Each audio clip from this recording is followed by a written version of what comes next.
Rockefeller Foundation helped produce a shockingly prescient report on 4 possible future scenarios that could play out over the next 15 to 20 years.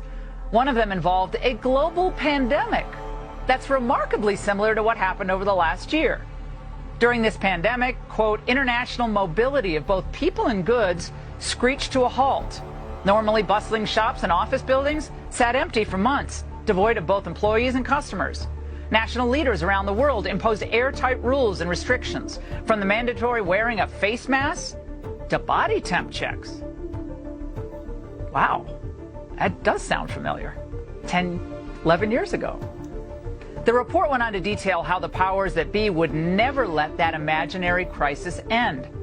Even after the pandemic faded, this more authoritarian control and oversight of citizens and their activities stuck and even intensified.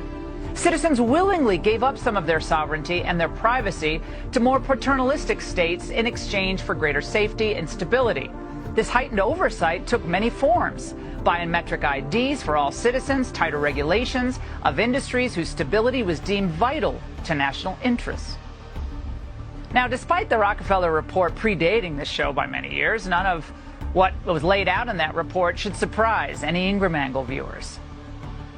They want never-ending lockdowns and mandates for everything. The elites want the U.S. trapped in this forever pandemic. How can Americans see this as anything but a naked power grab? The pandemic porn will never end, and they're going to use it to maintain total control over you.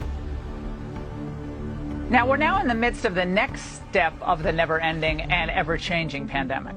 One where the supposed threats are constantly shifting despite all the evidence, and the experts will continually debase themselves and their professions to appease their Democrat overlords.